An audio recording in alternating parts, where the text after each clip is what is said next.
legislative session, our second hybrid meeting. It is September 16th. We'll begin with the pledge. I pledge allegiance to the flag of the United States of America and to the republic for which it stands, one nation, under God, indivisible, with liberty and justice for all.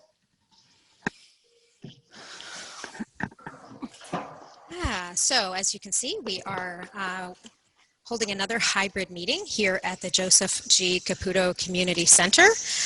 We can begin with taking roll, and then we'll have mayors and trustees announcements. Madam Clerk?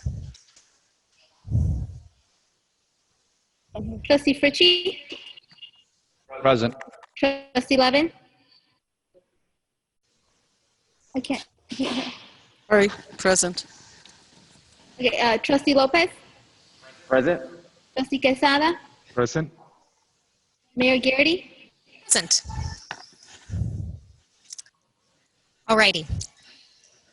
Any trustees who have announcements or comments this week? Go right ahead, Trustee Lopez. I'll kick it off. I am really grateful to be back in person with you all once again. It's been a long time, way too long, I would say, and we have some folks in the crowd as well. That's really exciting. So I first want to talk about the census. We are at 68 the town is at 68.6, and here in the village we are just below that, just 0.3 percentage points away from where we were 10 years ago. Okay, this is incredibly exciting. We need to blow right past where we were 10 years ago. So I'm really excited about that kind of growth and that kind of advancement, and just eager to continue to work. So please continue to get the word out there about that, and that'll do it for me. Alrighty. Any other trustees with comments or announcements today? Rika. Trustee Levin. Hi, good evening. First of all, I don't know if I'm the only one that's hearing everything with an echo. That am I supposed to speak in here, or I am supposed to? Oh, okay. I thought not.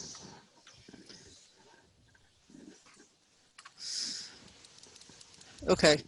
So can you hear me? No. Can you hear me now? Okay. It's been a while since we've had these microphones, right? You're not It's used to them sort of, I'm hearing everything and We've been sitting at our dining room table, so yes, this is all. Okay, great. Well, thank you. Good evening. Nice to see you again. Everybody's here. That's it is true that it's a much nicer feeling. Although I do miss my coffee that I did get to have a lot of. I don't hear her though. I don't hear her. If you're not Rika, please mute yourself.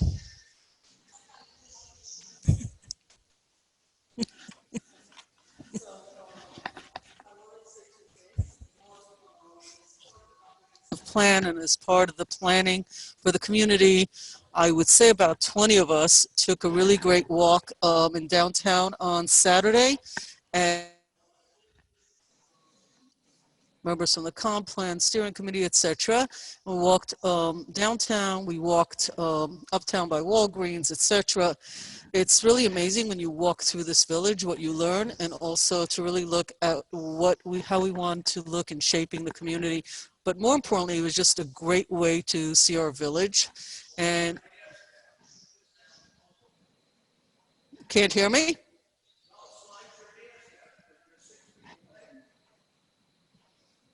I'm like 5 inches away. So Tom, I don't know. I'm going to keep talking, but you guys are going to have to figure that out. Secondly, this Friday is the beginning of the high holidays. So for all of our residents, members, shop owners,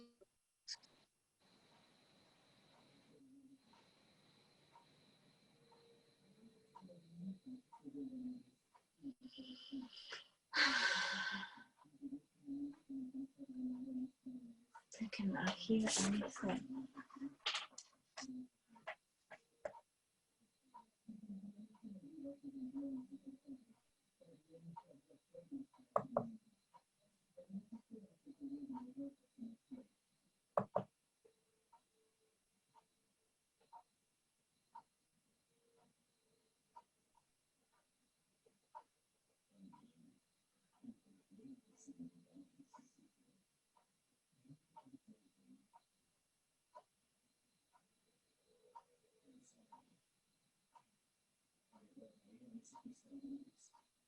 I got cut off, right? Okay, can you hear me Yeah. now? Oh, so Yeah. my Zoom, I lost my Zoom. Sorry. I want to say that the high holidays, Jewish holidays, are starting this Friday. It is a time for reflection for those of us of Jewish faith who follow, and even those that aren't Jewish who like to great holiday in the sense it allows you to be very reflective. As I've said before, this has been a hell of a year. Well, there will be lots. Importantly for me, it gives me an opportunity to look at how I've done as a trustee and how I would like to.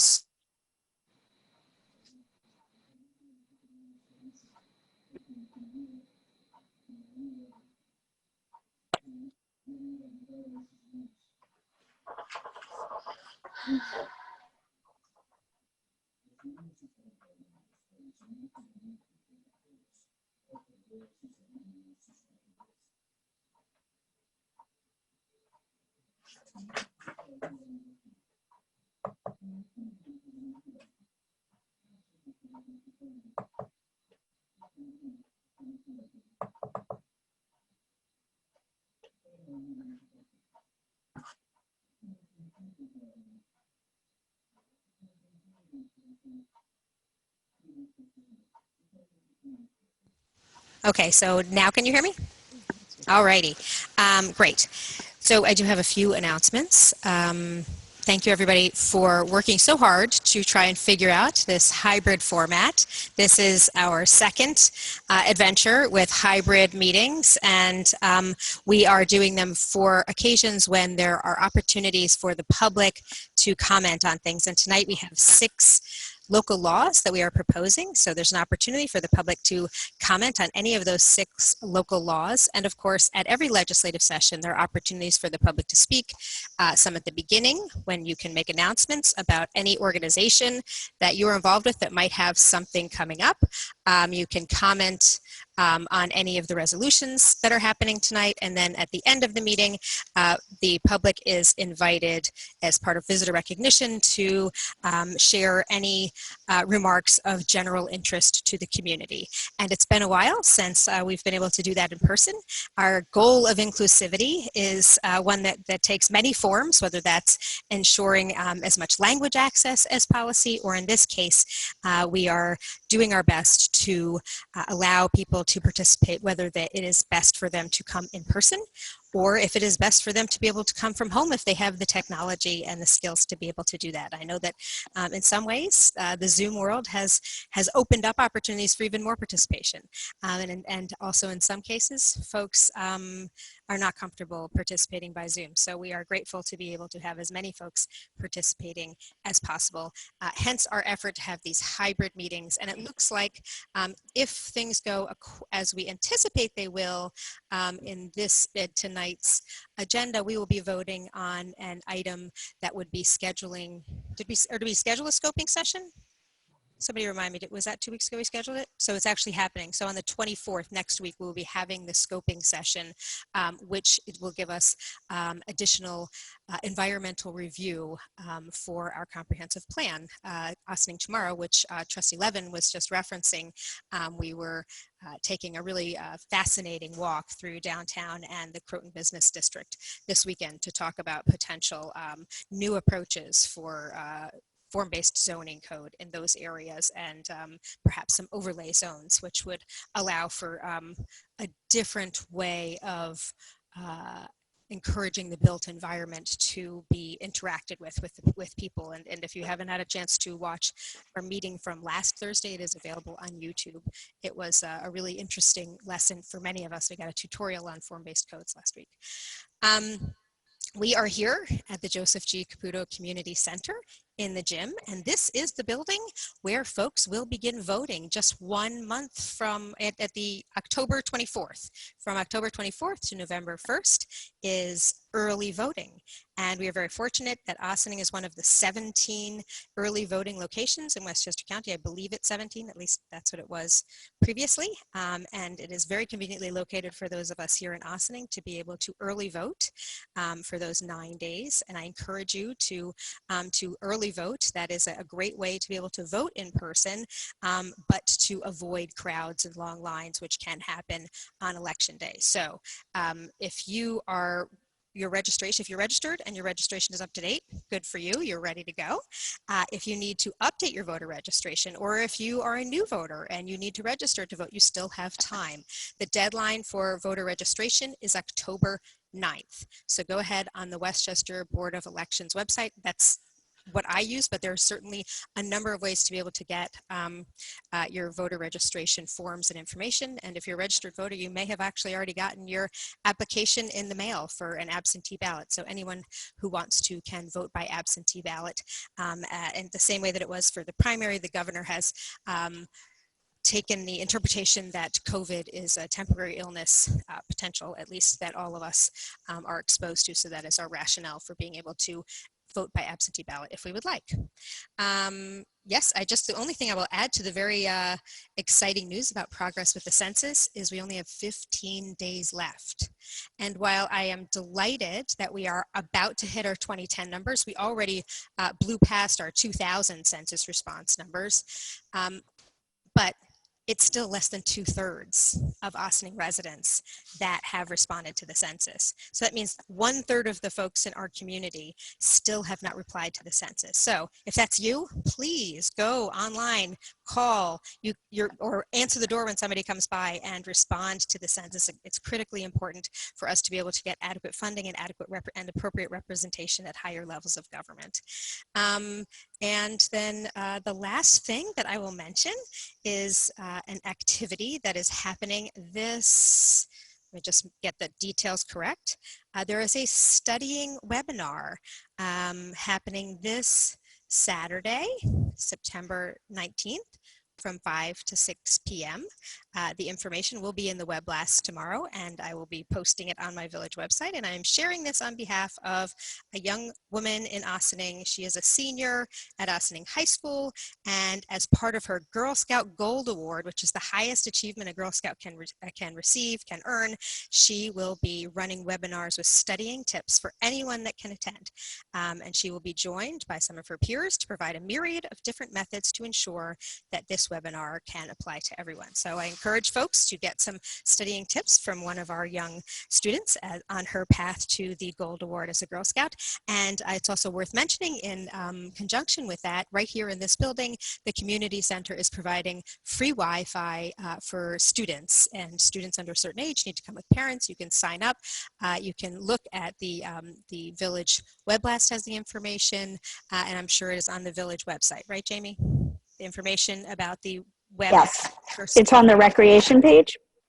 Terrific. All right. Thank you very much. You're welcome. And with that, I will say, Madam Clerk, we have some public hearings this evening. So how do we, Stuart, do you want to give us some overview before we enter into the public hearings and invite folks to comment?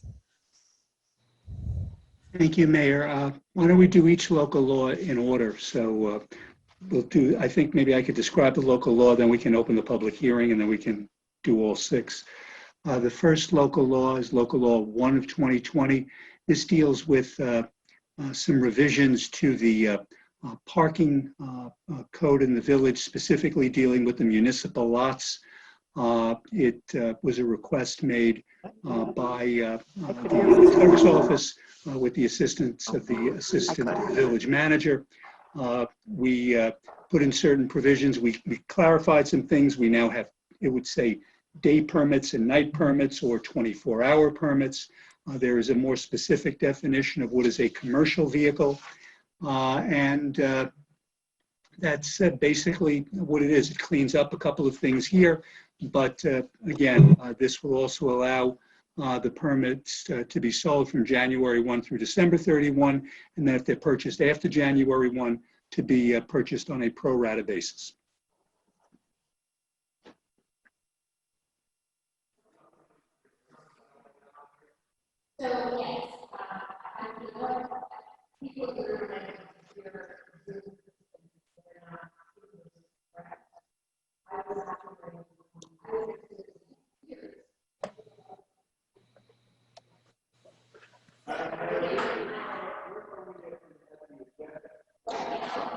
No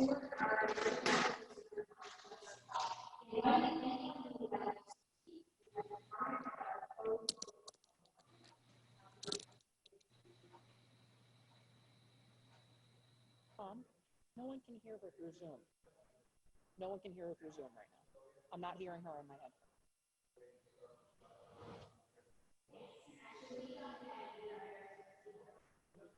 When you get it into your speakers, What? it's in your headphones. It's got to come out your speaker.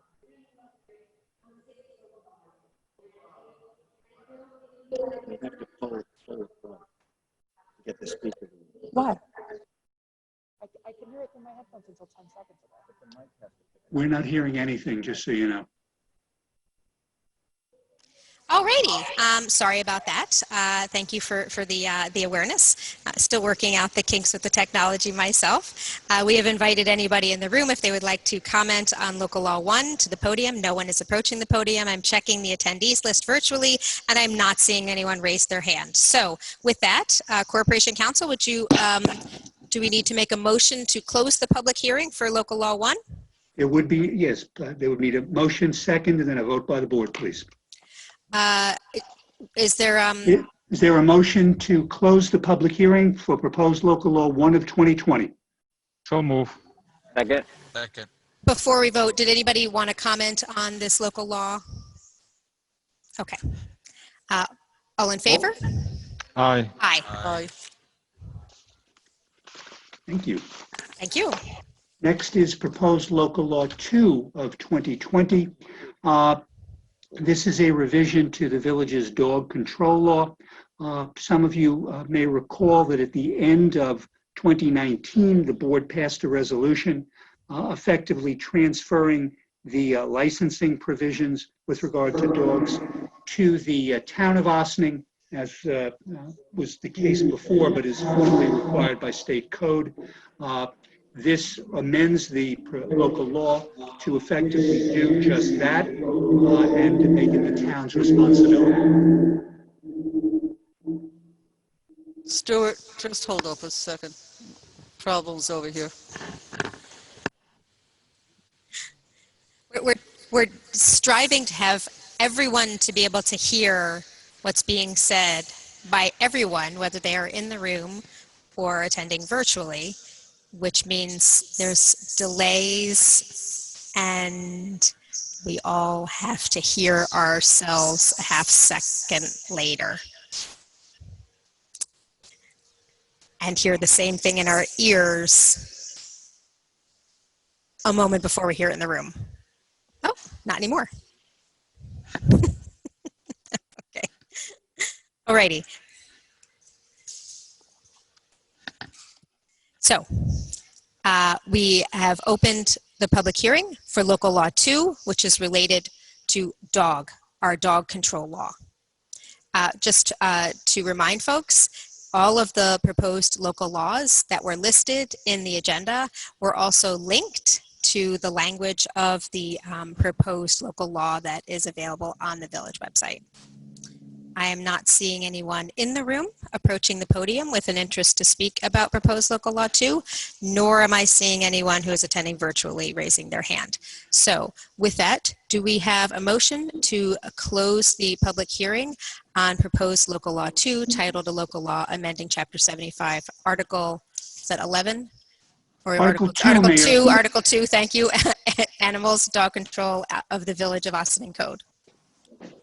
Second. Second. All in favor? Or, Aye. Aye. Aye. Alrighty, Thank you. Stuart. Proposed local law 3 of 2020 is to amend Chapter 91, Article 3, which deals with building construction, Chapter 233, which deals with subdivisions, and Chapter 270, zoning. In short, what this does is set up a mechanism with regard to obtaining consultants' fees, as well as fees that are incurred by village staff in their professional capacity relating to zoning matters, building matters, planning board matters, subdivisions, This formalizes the process with regard to obtaining those fees, obtaining recoupment of the fees, the setting up the escrow accounts, determining when those escrows need to be replenished, and also determining that certificates of occupancy would not be issued until the fees are paid. So this is in line with what is done in most other jurisdictions within the county, and it modifies the village's code, which was not as specific with regard to the consultant's fees, as well as the fees that are incurred by village employees, again, in their professional capacity. Okay, thank you very much for that. Is there anyone who would like to comment on Local Law 3, Proposed Local Law 3? Please approach the podium, Mr. Perillo. I think it's 4, no? Are we up to 4? No, we're on My three. only great. You're comment, right, on my head. where am I here? Yeah, my only comment, if it's a public, supposed to be involved in here, I have no issue with any of this, but I'm telling you where I'm sitting, I have no idea what Corporation Counsel is saying. So it's, I assume all of you know what's going on. Yeah, yeah. So maybe we should change that to not the public hearing. It's your meeting, because we have no input here. I don't know if I want to comment on anything because I don't know the specifics. On the surface, I see nothing that really would want me to speak on anything, but I don't know what we have at this point and what we're going to. So just letting you know that although you're trying very hard, this is not really working too well. Thank you. Thank you. Thank you for at least appreciating our intent. I will say, while Corporation Counsel gave a brief overview of the local law that we were able to hear and anybody watching virtually was able to hear, to have a thoughtful comment on it, you probably would have wanted to read the local law in advance. And that is, and that would have had to be done before this evening, which is why we link it on the agenda that we send out each week.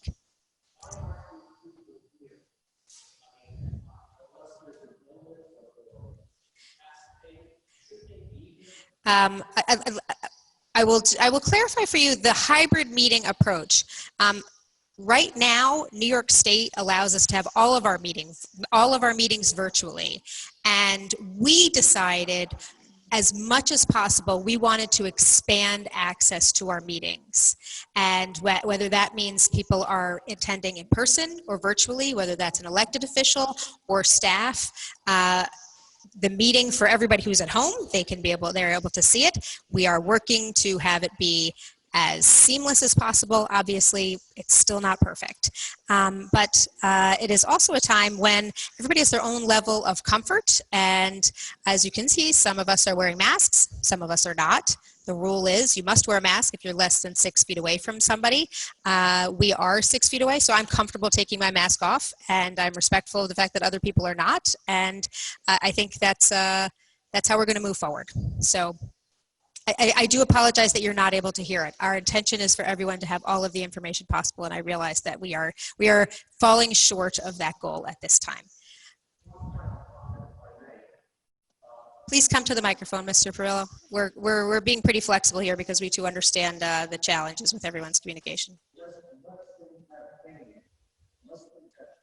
Over the years, Corporation Counsel is almost as important as the 5 board members. He's your attorney. I mean, J.P. Morgan just ordered everybody back to work at their desk by the 24th. So although we have to be aware of what's going on, I really think, and I don't mean to pick on Corporation Counsel, whoever it may be, should be part of this forum right now, in my opinion. Thank you for your opinion. We agree that Corporation Counsel is essential and incredibly important to the village, and we're very pleased that we are able to hear them. I'm just sorry that you're not.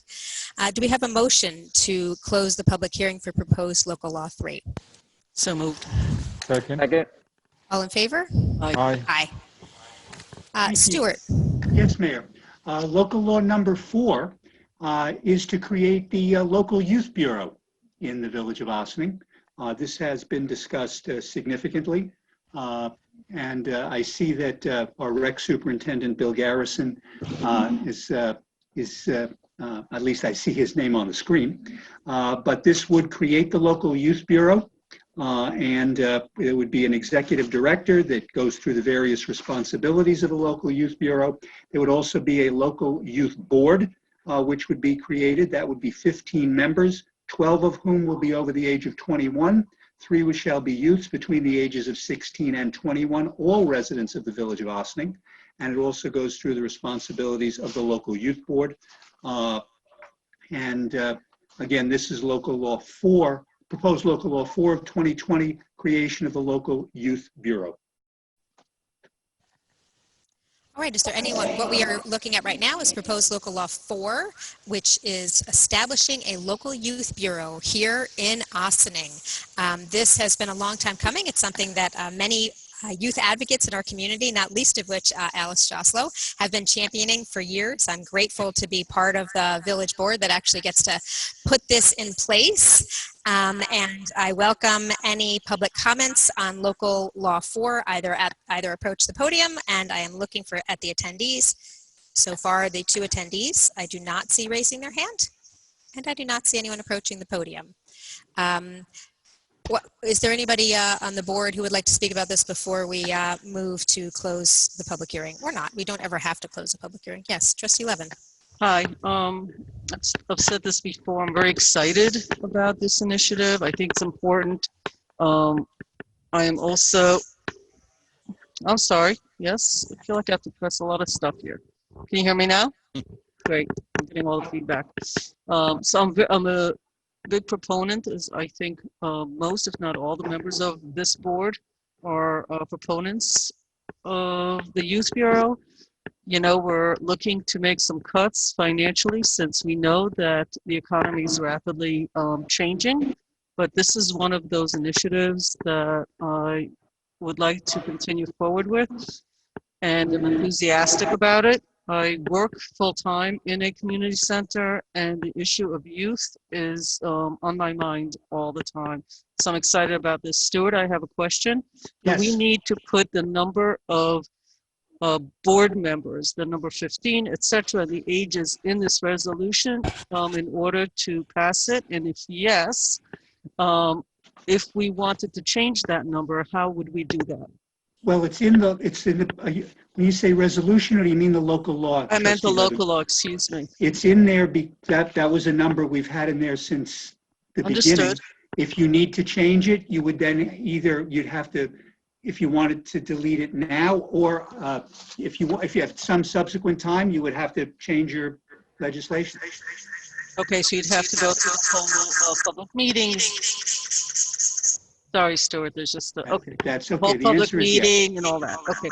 But the option of leaving it blank is not actually an option. Is that correct also?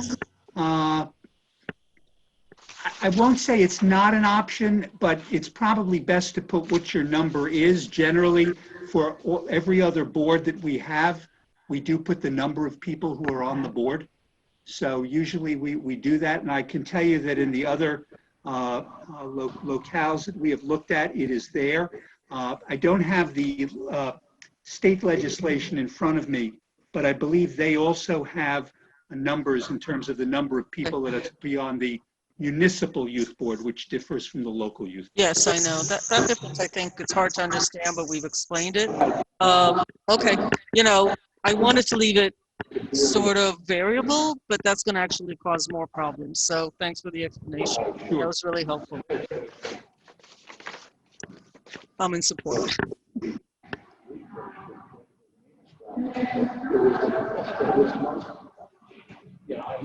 Alrighty, I had to push my button there.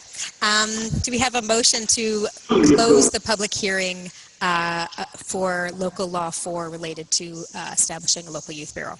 So So moved. moved. Second. Any further comments on the board? All in favor? Aye. Aye.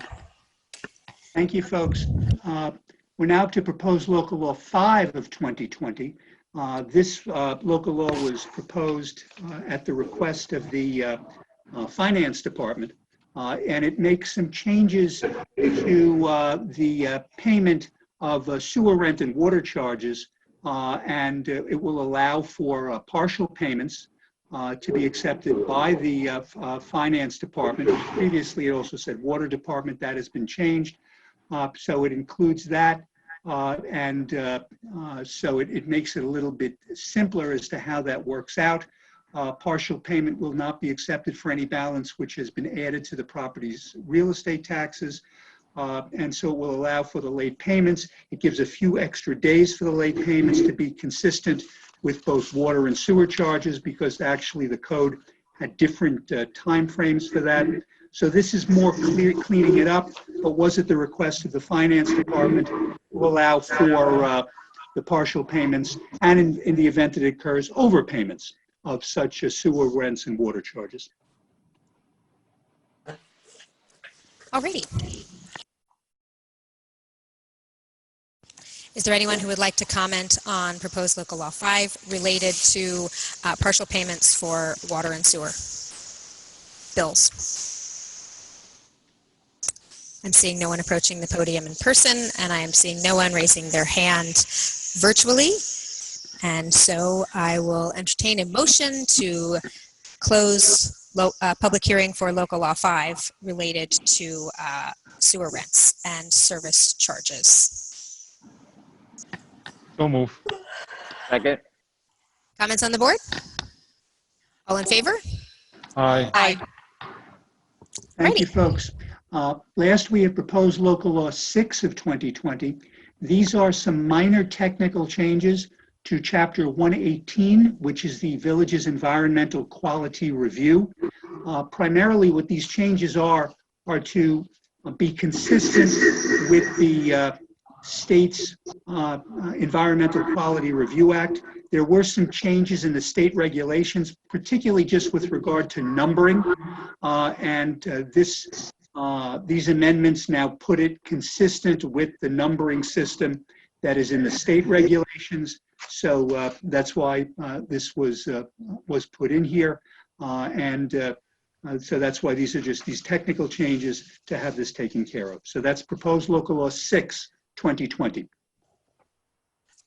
All right. Is there anyone who would like to comment on proposed local law 6, which is sort of cleaning up our environmental quality review chapter and updating it as needed?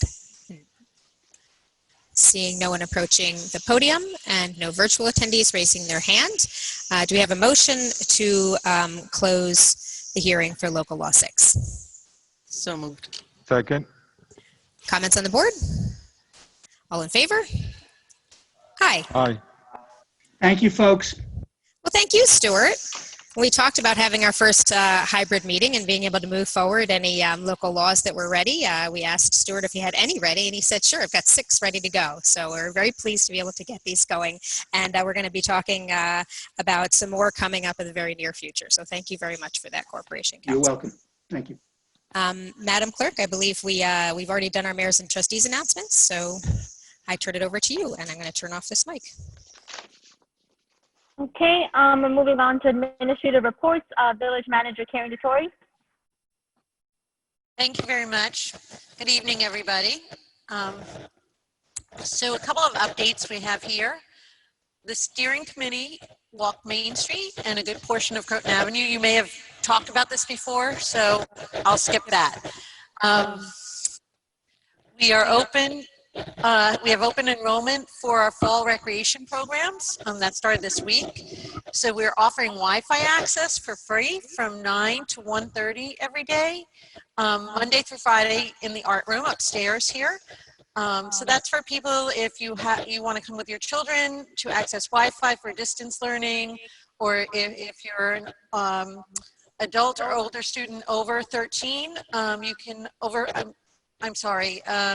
14 or older, you can come and you can access Wi-Fi here and do your learning here.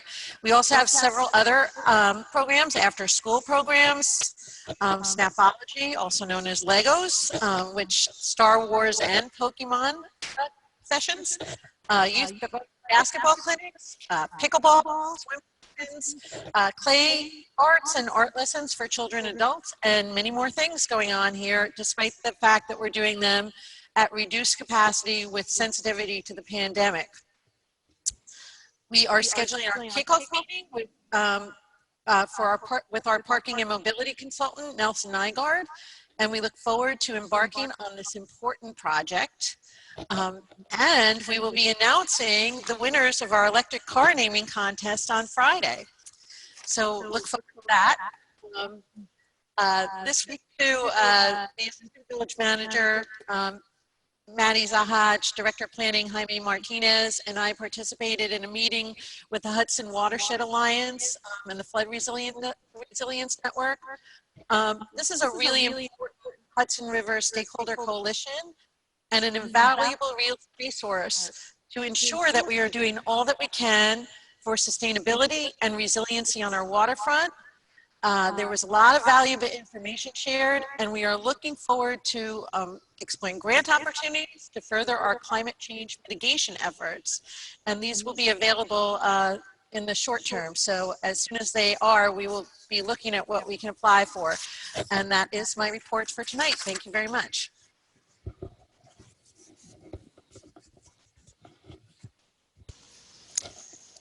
Madam Clerk, shall I turn it over to Corporation Counsel for his administrative report? I think we have a report from Marilyn Geraldo.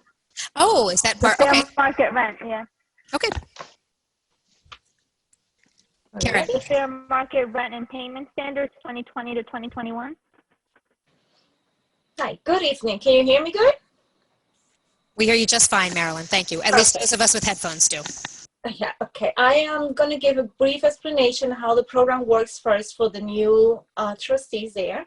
The Housing Choice Voucher Program is a federal government program for assisting very low-income families, the elderly and disabled to afford decent, safe, and sanitary housing to the private market. Since housing assistance is provided on behalf of the family or individual, participants are able to find their own housing, including single-family house, townhouses, and apartments. The participants are free to choose any housing to meet the requirements of the programs and is not limited to units located in subsidized housing projects. Housing choice vouchers are administered locally by public housing agency, in this case by the Village of Ossining. We receive federal funds from the U.S. Department of Housing and Urban Development to administer the voucher program.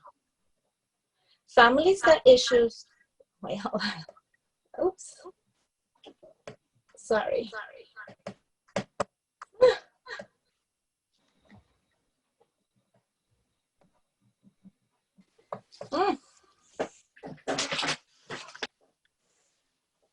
Families that issue a voucher is responsible for finding a suitable housing unit of the family's choice where the owner agrees to rent under the program.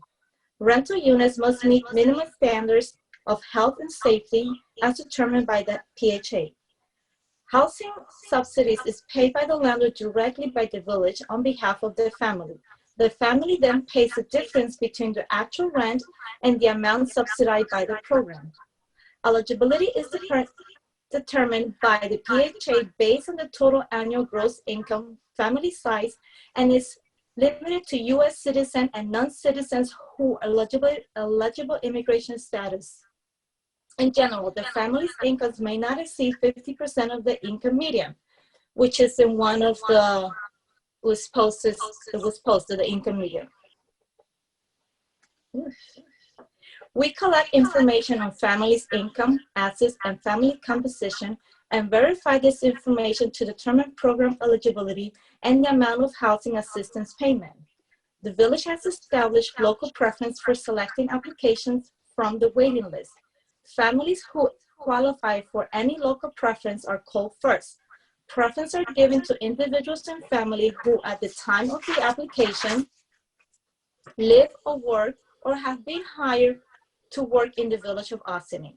Senior citizens age 62 and people with disability, veterans, working families whose household income is at or below 30% of the income median. Date and time of the application or submission controls the waiting list. Currently, our waiting list is closed and we are not accepting new applications. We still have about 500 applications to review. The Housing Choice Vouchers, Section 8 program, allow tenants to rent private residence. We also encourage participants to select the best housing that meets the family needs based on the family size and composition. The unit must meet an acceptable level of health and safety before we can approve the unit. The PHA must inspect the dwelling and determine that the rent requested is reasonable. Currently, our payment standards are set at 110% of the fair market rent. This is going to be effective October 1st, 2020. A family can select a unit with a rent that is below or above the payment standard. The family amount paid 30% of the monthly gross income for rent and utility. And if the unit meets its rent, is greater than the payment standard, the family is required to pay the additional amount.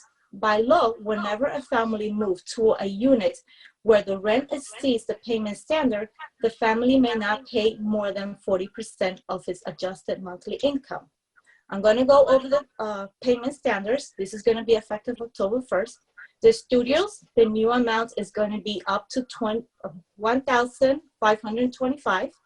The one bedroom, $1,781.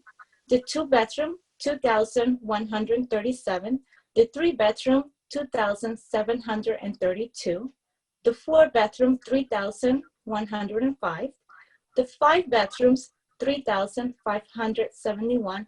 And the six bedroom, $4,037. This is the maximum that we will pay for those bedroom size.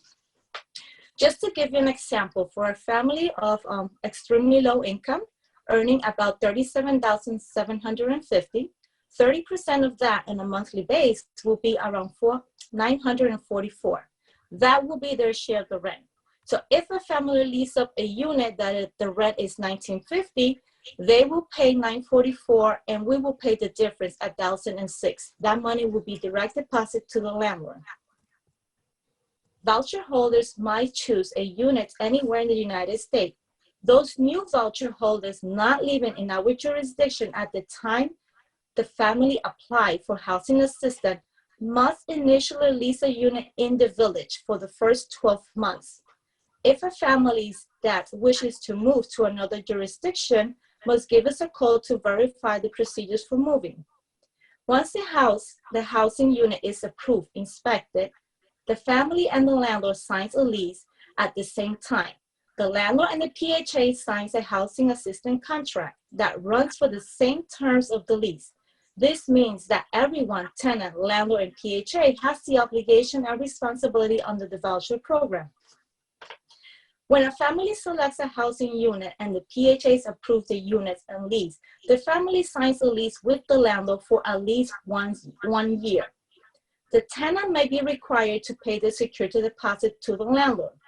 After the first year, the landlord may initiate a new lease or allow the family to remain in the unit in a month-to-month lease. When the family is settled in the new unit, the family is expected to comply with the lease and the program's requirement, pay their share of the rent on time, maintain the unit in good condition, and notify the PHA of any changes, income, or family composition.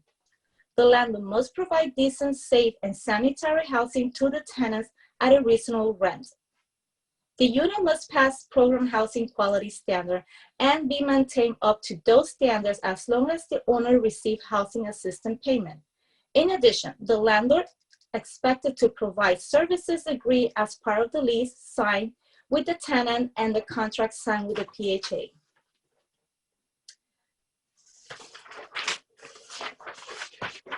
Okay, Jamie, can you put the chart? Okay. I wanted to share this with you. We currently have 245 participants with active vouchers. And if you see in the chart, we have 4 families in a studio, 70 families in a 1-bedroom, 128 families in a 2-bedroom, 35 families in a 3-bedroom, 2 families in a 4 bedrooms, and 1 family in a 1-bedroom. During the novel coronavirus COVID-19 pandemic, we have had a range of elements, including office visitors, flexible scheduling, remote work, and etc. At the Section 8 office, we are committed to putting the safety of our people first. We want to take a moment to tell you the extraordinary and proactive steps that we are taking to ensure our team well-being. During this time, we want to emphasize that communication with our participant is very important. Please inform your caseworker if you need help in any way during this time. If you need help with paying your rent, if you're facing eviction, you really have to contact us. If you're not from the village of Ossining, but residing here and receiving assistance from another office, please contact them. You should not be facing eviction due to losing your job due to the pandemic. It's very important. We have adopted virtual technology to better enable remote control. We are currently working to make sure that we have the right infrastructure, knowledge, and the best practice in place to ensure our success and continuance of the operation. The co-enforcement inspectors are following all CDC protocols during the unit inspection. We have received fundings under the CARE Act to support the families. Those families who have lost their jobs, are facing unemployed, or the income was reduced. Once again, you need to contact us because we have the fundings to help you with part of the rent. At this time, I really want to thank you all for your attention and your support. Are you guys there? We're here, Marilyn. Thank you. Okay. No, Sorry. it just takes us a moment to push all the right buttons so that we can all be heard. Marilyn, I'm sorry, Mayor. Marilyn, I just wanted to say thank you, and I apologize for botching your introduction.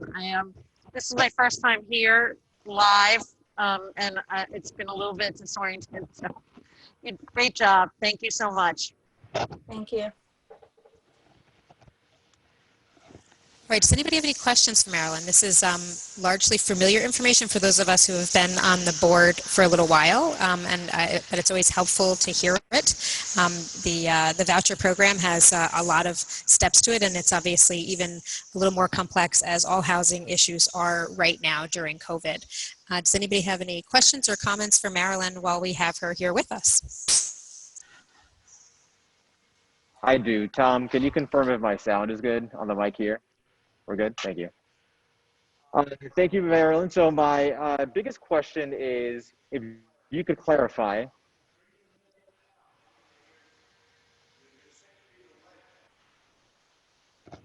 If you can please clarify, what is the biggest difference that you're seeing between now, this year, and last year or any previous years?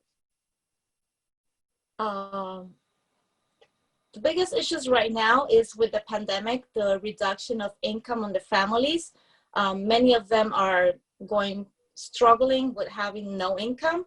And at the beginning of the pandemic, it was horrific how people had to wait 2 months to get some services. That was a big horror for us, working from home, working from whatever we can to change and pay those landlords to avoid evictions.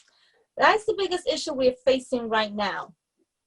Other than that, it's always business as usual, continue to do the same thing every year. Thank you. All right.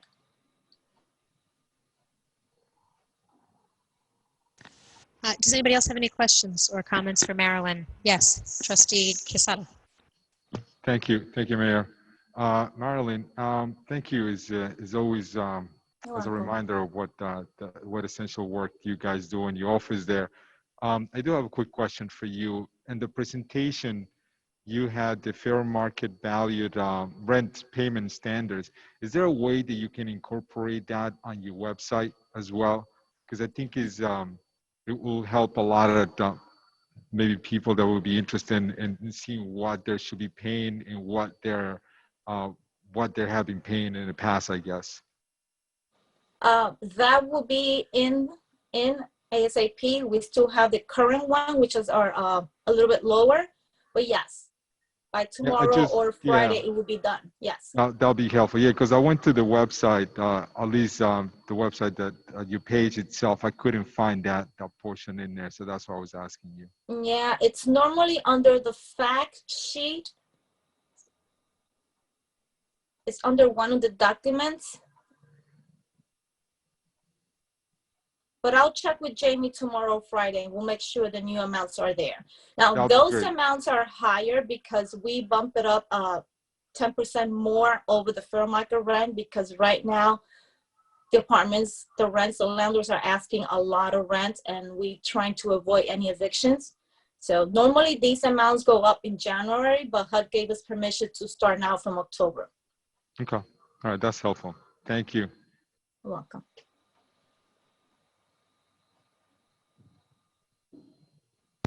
Okay.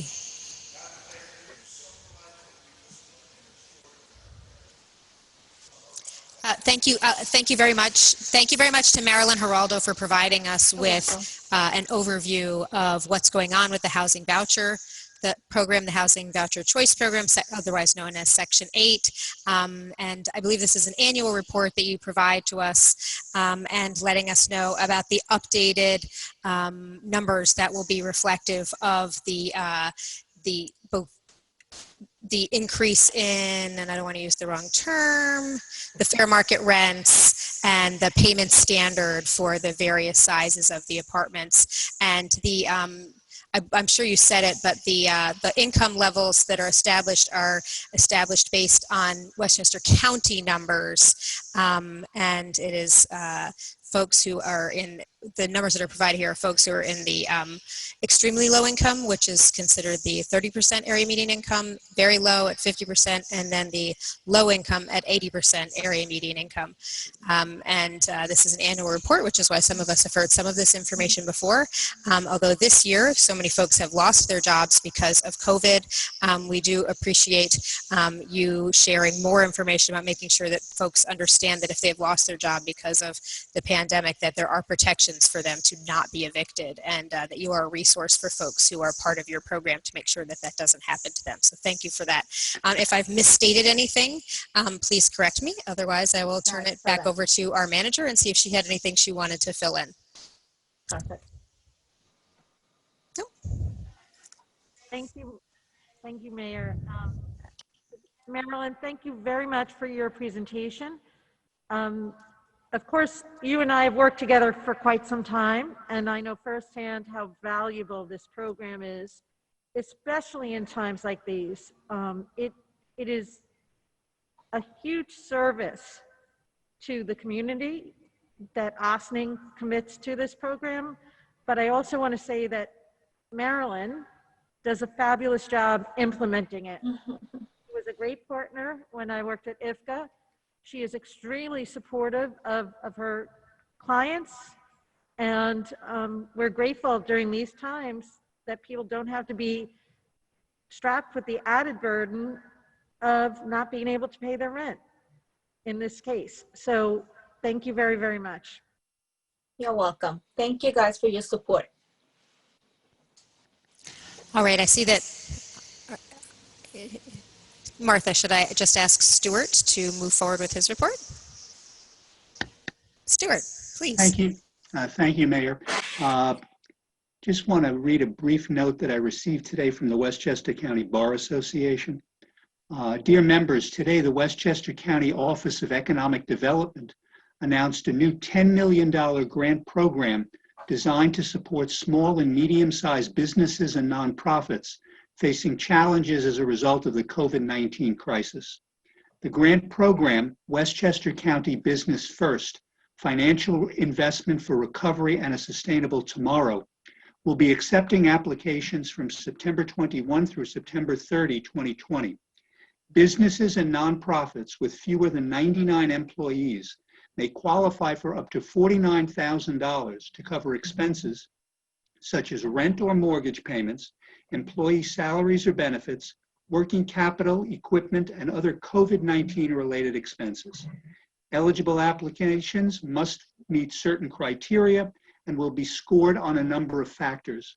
To learn more and sign up to be notified when the application period opens, visit westchestercatalyst, that's one word, .com/business-first-programs/grants. This came out today, and if you go onto the website I just mentioned, you can give your email address and they will notify you when the applications are available. That will presumably be next week because they will be accepting them beginning on the 21st. So that's all I have, but I thought that that would be of interest to the public. Thank you very much, Stuart. I'll just give a very thumbnail recap of that for anybody in the room who may not have heard it. Westchester County is initiating a business grant program. Applications will be accepted by the county later this month from September 21st to the 30th. Any businesses or not-for-profits with less than 99 employees could be eligible for a grant up to $49,000. Those were the highlights that I took from that, and I would suggest that's not something that goes directly through the village, but they have notified us so that we can be sure that everyone in Ossining who might be eligible is aware of it and might apply for it to help our businesses and not-for-profits to stay afloat right now during these trying times. Thank you very much, Stuart. Next, we have Police Chief Kevin Sylvester. Good evening. Just a couple of quick announcements. We continue to see a high volume of scam activity in our community, both telephonic and email-based. So we're encouraging everybody to ignore those emails and telephone calls when they come in, but more importantly, to have conversations with seniors in their family or that live in their neighborhood.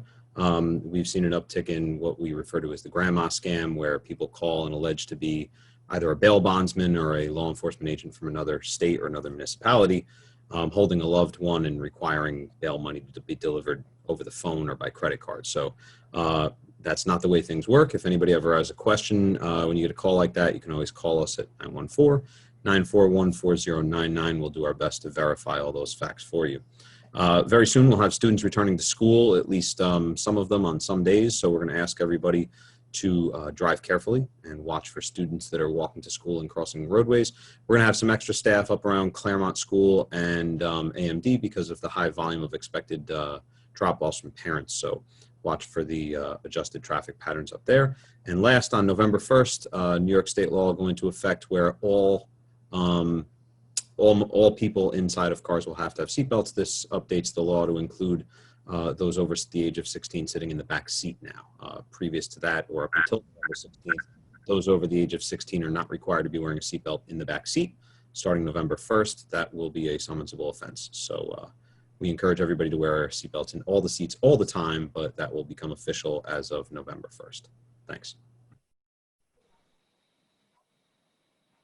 Thank you very much for that, Chief. I'll give a quick recap for anybody in the room. There were 3 items that the Chief talked to us about today. There's been an uptick in scams, both email scams and by phone.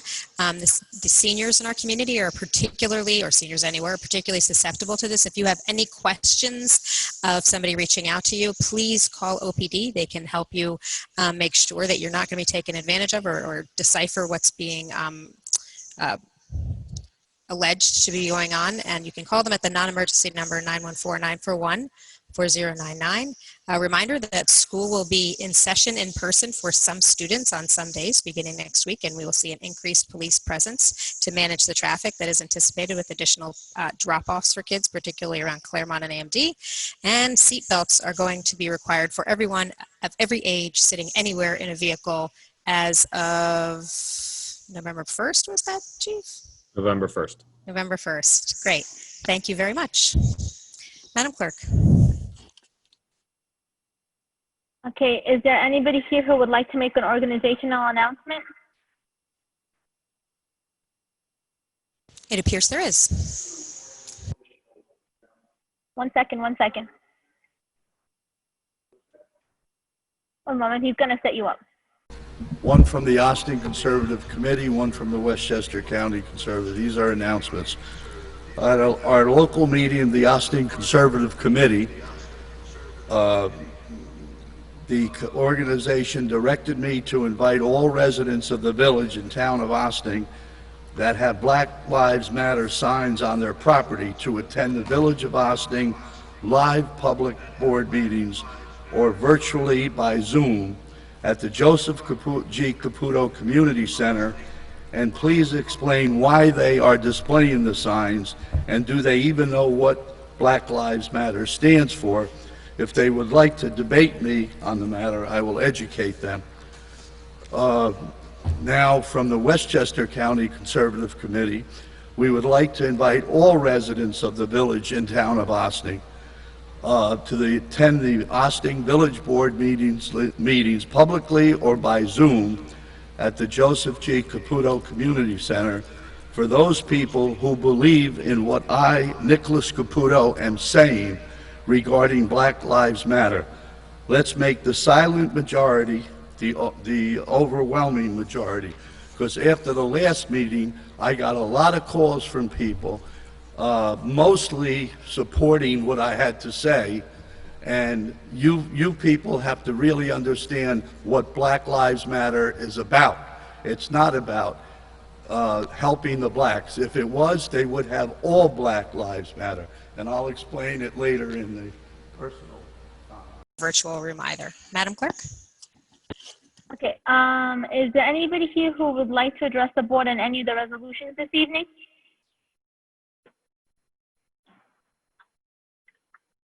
Seeing no one? Approval of minutes, September 2nd, 2020. Resolved that the Board of Trustees of the Village of Ossining hereby approves the minutes of the September 2nd, 2020 regular meeting as presented. So move. Second. Aye. Approval of voucher details, September 16th, 2020. Resolved that the Board of Trustees of the Village of Ossining hereby approves the voucher detail report dated September 16th, 2020 in the amount of $394,267.22. So move. Second. Comments on the board? All in Can I favor? just have a favor? Yeah. No, wait, Yeah. hold on. Can I just have a favor, because I have to mute myself when I'm reading the stuff. So if you just give me like 2 seconds to unmute myself so I can hear who's motioning and seconding, that would be thankful. Thank you. Sure. Okay, so who motioned and who seconded that one? Manny, and That was me. motion I seconded. Okay, thank you. Okay. Call for public hearing, proposed local law 7, 2020, titled A Local Law Amending Chapter 149, Freshwater Wetlands of the Village of Ossining Code. Resolved that the Board of Trustees of the Village of Ossining hereby calls for a public hearing to take place at 7:30 p.m. on October 7th, 2020 at the Joseph J. Caputo Community Center Gymnasium, 95 Broadway, Ossining, New York, or as soon thereafter as the matter may be heard, to consider proposed local law 7, 2020, titled A Local Law Amending Chapter 149, Freshwater Wetlands of the Village of Ossining Code, which local law proposes to revise Chapter 149 to be known as the Freshwater Wetlands, Water Courses, and Water Body Protection Law of the Village of Ossining. And be it further resolved that as a result of the continuing state of emergency and as a result of the executive orders issued by the governor, in-person attendance at the public hearing will be limited. Those individuals who want to attend the public hearing in person will be subject to temperature checks and health screening questions. Attendees must comply with social distancing and face covering protocols. And be it further resolved that for those individuals who want to watch and or participate in the public hearing remotely, the following contact information is provided. And that can be found on our website. Mayor, I have a point of order. Yes, please. We made a motion and seconded on a voucher. We did not vote on it. Is that what I could? Okay. It's a point of order. You're gonna do it right. You are absolutely right, sir. So, Madam Clerk, would you like us to vote on the last item first and then do a motion for item C? Should we vote on item B first? Correct. Okay, so voting on resolution B. All in favor of resolution B, which is related to the voucher detail? Aye. Aye. Aye. All right. So now we're looking for a motion for the call for the public hearing for proposed local law 7, and that public hearing would be taking place on October 7th. So moved. Second. Did you get All right. that? Did you get that? Yes, I got that one. Does anybody want to comment on this? All right. Madam, all in favor? All those in Aye. Aye. Aye. Aye. Okay. Resolution acknowledging receipt of application for honorary street renaming and referring the application to the village historian. Whereas on or about July 27, 2020, the village manager received an application from Tangari Walker Reynolds seeking the honorary naming of a street or portion thereof in memory of her brother, Barrington Anthony Walker Davison. And whereas, pursuant to the Village of Ossining honorary street naming policy, where the application meets basic criteria including A, the proposed honorary street name, B, contributions to the Village of Ossining by the proposed honoree, C, the length of time the proposed honoree resided or continues to reside in the village, D, the name of the existing street to have the honorary street name, E, whether the street already has an honorary street name, F, a map identifying the location of the street to receive the honorary street name, and G, the proposed honoree's connection to the street where the honorary street naming is sought. And whereas the application by Tangari Walker Reynolds meets the basic criteria for honorary street naming, now therefore be it resolved that the application by Tangari Walker Reynolds is referred to the village historian in accord with the Village of Ossining honorary street naming policy, and that the village historian shall present her report to the Board of Trustees within 45 days of this referral. So moved. Second.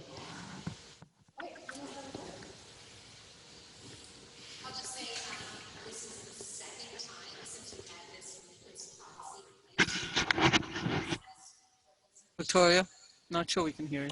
Oh, thank you. This is only the second time that we have considered an honorary street name since we've had this new policy in place. And it just so happens that our recent past historian, Dana White, is here with us. And she was the person who provided us with a report the last time we considered it, last year, which is when it was a brand new policy. And now this is, after tonight, assuming that we approve this referral, it will be referred to our current village historian, Joyce Rockall, and we look forward to reading her research on it. We have all had the opportunity to read the application, and I look forward to learning what more we can find out from our village historian about the person who is proposed to have the street named in an honorary manner for them. We have a number of honorary street names. The one that was done most recently was the intersection at Croton Avenue and Sherwood, where it is named for Jim Drohan Sr., where he was a crossing guard for many years, and we learned a lot about his public service and work for our community. It was a lovely ceremony when that happened, and that's the third one in my tenure, because we did one. Broad Avenue has an honorary street naming, and Spring Street has an honorary street name, but those first two were before we had this policy, so it's good that we now have some uniformity and we've institutionalized this process. All those in favor? Aye. Aye. Aye. Aye. So sometime in the next 45 days, we will get a report from Joyce Rockall and come back and have a conversation about it. Madam Clerk. Okay. Authorization for village manager to sign an agreement with Passport Labs Incorporated. Resolved that upon review by the Corporation Council, the village manager is authorized to sign an agreement with Passport Labs Incorporated, 128 South Tyrone Street, number 2200, Charlotte, North Carolina, 28202, for parking ticket and enforcement hardware and associated software. Do we have a motion? So move. Second. Got that? Mm-hmm. Anybody want to comment on this? All in favor? Aye. Aye. Aye. Okay. Moving on to continuing business of the board. We have authorizing issuing a request for qualifications for an engineering firm to perform construction management services for the new Indian Brook Water Treatment Facility.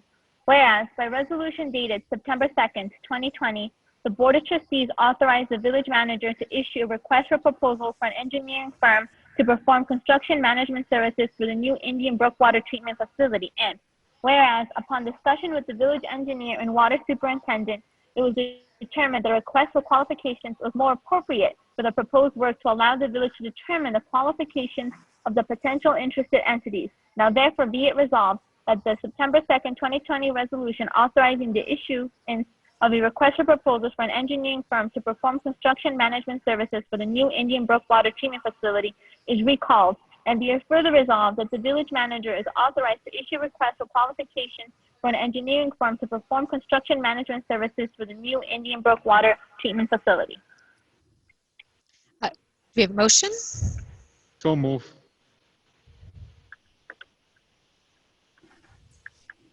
Second. Okay, so Stuart or Karen, do you want to give us a little more feedback on this? I see we also have Paul and Andy who Excellent. are here, so they may be able to even provide more detail. And so I will defer to them. I think Paul has unmuted himself, so perhaps he can chime in. And if not, I can. There he is. Welcome, Paul. Give Andy a second to join in too. So yeah, There he this is, thank you, Stuart, for helping us put that together. This is a request for qualifications versus a request for proposal, because we want to make sure that the appropriate experience is in place, and we don't want to define a fixed number to something just yet to be bid. The project that we're looking for construction management support and services is the water treatment facility that you've seen plenty of times now in front of you all, with our existing engineering firm, Hazen and Sawyer. We'll go into a little more detail when Andy picks up where I leave off here. But in speaking with council and the manager's office and internally, we feel that we want to give ourselves options with construction management and oversight of a project of this scale. There's going to be a lot of checks and balances that are necessary, and we want to make sure we do that appropriately. And the way it was set up right now was to have the engineering firm that did the design also do the construction management. But if a project of this scale, we might want to give ourselves, like I said, options where someone else might be helping us oversee the construction as well. It's very typical in a project of this scale for that to happen. We don't really undertake projects of this scale in the village often. The anticipated budget on this project is in excess of $40 million, so we want to watch every single nickel as we go through this. After we bid this early next year, we want to make sure we have the appropriate oversight for the following 3 years as we spend this money down out of the water fund debt service. Andy? Yeah, good evening. So we're being really careful on how we write up this RFQ. As Paul mentioned, they have to have experience with the type of technologies that we're using at the treatment plant, you know, dissolved air flotation, conventional filtration. It's pretty specific, but there are a few companies, and we are going to make sure that there's a 60-mile radius so that the company is somewhat local. It could be New York City or 60 miles from Ossining. We want to make sure that it's the right fit. So that's what we're working on. We'll probably finish this next week and send it over to Stuart for his blessing.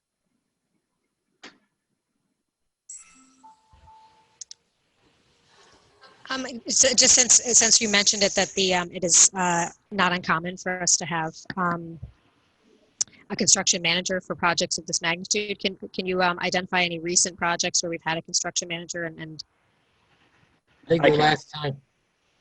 Sorry. Yeah, the last time you were probably going to say was the dam project, in which we used Arcadis. It was a $6 million project, and the project came under budget about $200,000. It was a difficult project. It was something that was designed in the 1800s, so there were a lot of unknowns, and it wasn't the easiest contractor to deal with, and it was very successful with us. Before that was probably the project you did at the pool, right, Paul? Yeah, we used one on the natatorium edition, right next to where you guys are sitting now. I just want to say that the existing contract with Hazen and Sawyer included a construction management option, and we're still considering that. But we were also going to only consider that if they respond to the RFQ, and then we would append their existing contract, because we formally eliminated that portion of their contract now. So and everything we spent to date was already in the capital project, and you already did the borrow for that. We anticipate the construction management component and the actual bricks and mortar bidding of the 4 prime contractors that are anticipated to bid on this contract to be incorporated into the bond for the plant. All right, other questions from my colleagues on the board? Sorry. You're good, you're good. We hear you. Not so much questions, but I've said this before and I'm going to say it again. This is a significant project, all good. We have a lot of high school students that could really use experience in these sort of mega projects that are multi-leveled and multi-year, everything from engineering to environmental studies. I'd really like to see a push, and a public push, one that goes on the website and goes out to our entire community, for people to be more involved as interns, as students, as anything, because there's so many facets to this. It will be great for somebody's resume. It may open somebody up to become an engineer and have a really good living for the rest of their life. These kind of projects in a community as small as us just does, they don't come around very often. There might be somebody in finance, marketing, etc. And I'm strongly encouraging village manager to proactively seek out students. There might be college students who are working remotely from our local universities who are longtime residents, or newcomers that may also benefit. This is the kind of stuff that makes or breaks somebody's resume and can set them up for a long time, and really open opportunities for people who never thought of engineering, waste management, and all the other facets. So I'd like us to sort of take that opportunity, if we can, as much as we can. Yeah, we'll do. Appreciate that. Thank you. We hit a little snag this summer because of COVID, so we didn't take the interns that we usually do. We started that program, help me out, Andy, maybe 10 years ago now. I would say. We've had at least a couple of high school or college students that are in some type of STEM field, and I think you're right. I think with a project of this scale, we could even expand on that once we get everything mobilized on the site up there, for sure. Great, thank you. Any other trustees with comments or questions on this? Okay. So I don't think we have a motion yet. We need to make a motion and a second. No, and we do have a motion. You just need a we vote. do. Fluster. Okay. We have a motion. So all in favor? Aye. Aye. Okay, moving on to new business of the board. Authorizing the village manager to sign a memorandum of understanding with Open Door Family Medical Center Incorporated. Resolved that upon review by the Corporation Council, the village manager is authorized to sign a memorandum of understanding with Open Door Family Medical Centers Incorporated, 165 Main Street, Ossining, New York, for the purpose of establishing and achieving various goals and objectives with the Ossining Police Department relating to the Ossining Communities that Care Coalition Partnership for Success project. So move. Second. Did you get that, Madam Clerk? Okay. Okay, so this was something that we didn't have an opportunity to speak about last week. So Karen, Kevin, whoever can provide us with some insights to give us a little more background on what this agenda item is, please. Sure. This is a grant that we're a part of with the Open Door. They've got a larger grant that exists that it expands over the next 5 years. Our portion of it is $10,000 a year for the next 5, and the objective is for us to positive youth engagement is really where we're going with this. So one of the things that we're going to be spending money on this year is the attempt to get our youth court back up and running. Other things that'll be used for is going to be alcohol enforcement in terms of sales to underage people and education that goes with that. And a lot of our community outreach stuff can be funded through this program. So it's a good opportunity for us to get some extra money to do things where we don't ordinarily have a budget line for stuff like that. We kind of squeeze it in other places. And that's what this is. Okay, great. Is this a matching grant, or is this just straight I'm up? trying to understand what our role here is. No, It's Open Doors grant, and I believe it's for $250,000 a year. We get 10,000 of it at the police department. Was the way that we were written into it. There's no match. Karen? Karen, Karen, you're muted. All right. Now I think I'm all set.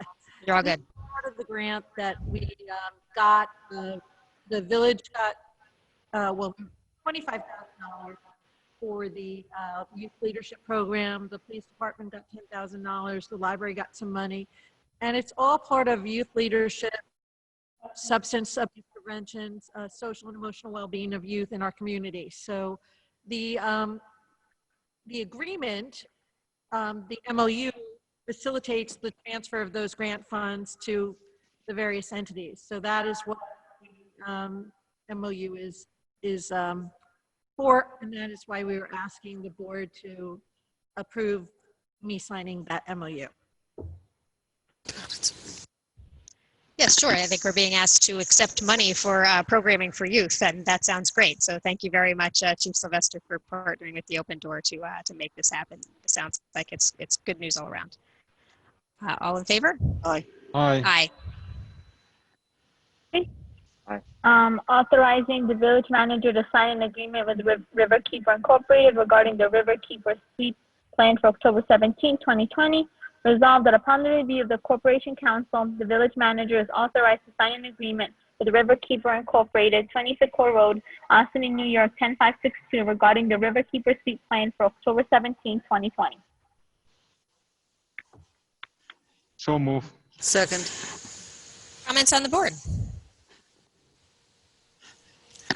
Well, it's just a good reminder that everybody can sign up to participate in the Riverkeeper Sweep, which is a terrific program that Riverkeeper has been spearheading for a number of years now. And I'm very pleased that they have a couple of sites in Ossining where people can, in a very outdoor, socially distanced way, do some great cleanup along here in our river town community and help protect the Hudson River. So learn more at riverkeeper.org. And with that, all in favor? Aye. Aye. Aye. Moving on to visitor recognition. Is there anybody here who would like to address the board on any issue not relating to the agenda but relevant to the common good of the village? Please state your name and where you're from, and you have 3 minutes.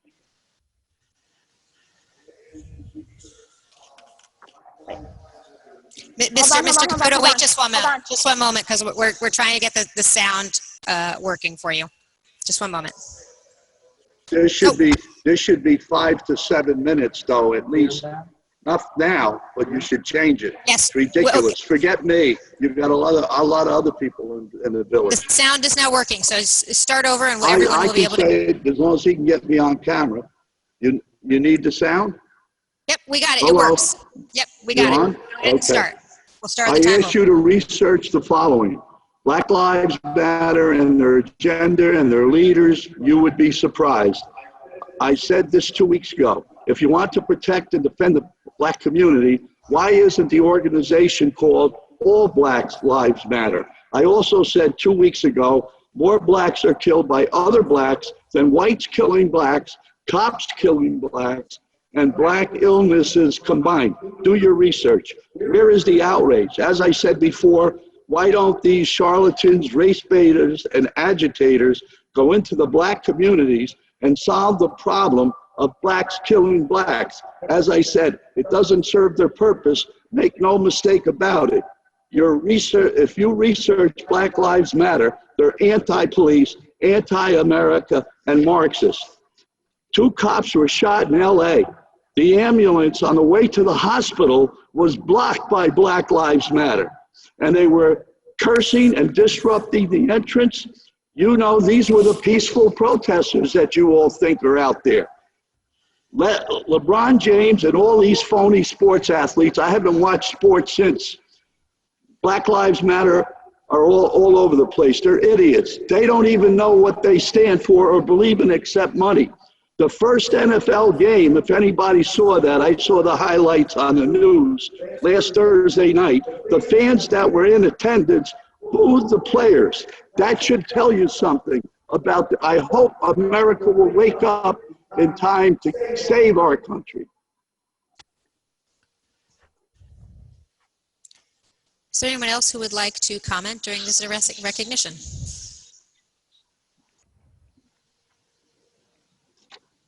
Good evening. My name is John Perillo. I reside at 72 Havel Street in the village of Ossining. We all see what's going on our TVs, the riots, the burning of buildings, the burning of police cars, the shooting of police officers. I am starting a campaign of Back the Blue. It's not an organization, it's a statement. And I think that I need to know about my village officials, the elected village officials, if they back the blue. You're getting ready now for a budgetary process. I want to know, are you reallocating any of these police funds? Are you decreasing police funds? Or are you adding to the police funds? Several years ago when I was mayor, we had a program of accreditation to our police department. Is that still intact? It was a very complicated and intense program. We are a professional police department. It protects our police, and in the event of a situation, I want to know if that's still being maintained. It was, I think, the maintenance program, which you could check with the chief of police. I think it was an annual program. I think it's regarding from the state of New York. I want to also let the people know of this community that you're not only the board of trustees, you sit at certain times when needed as the board of police commissioners.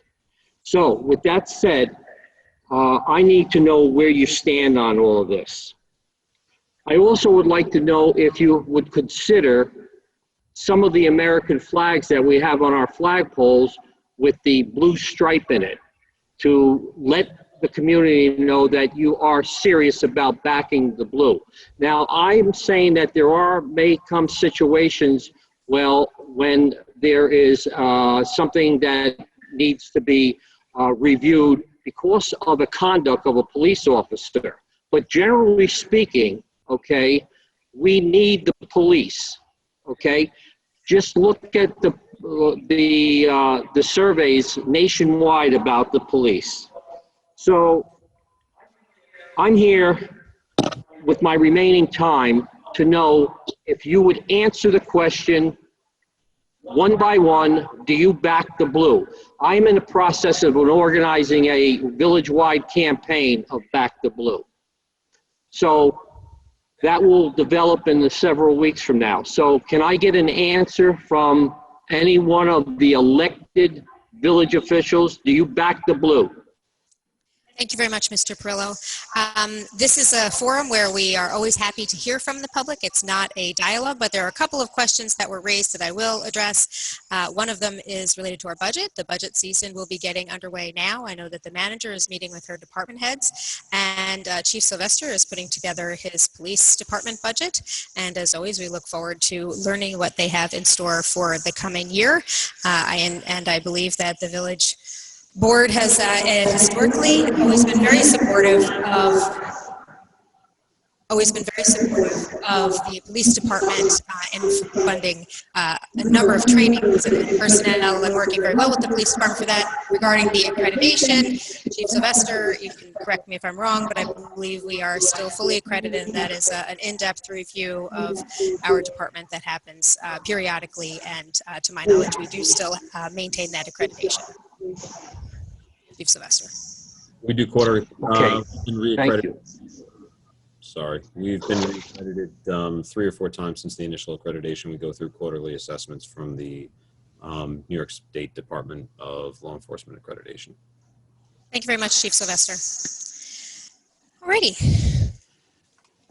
Does anybody else want to comment before we have a motion to adjourn to executive session? Okay.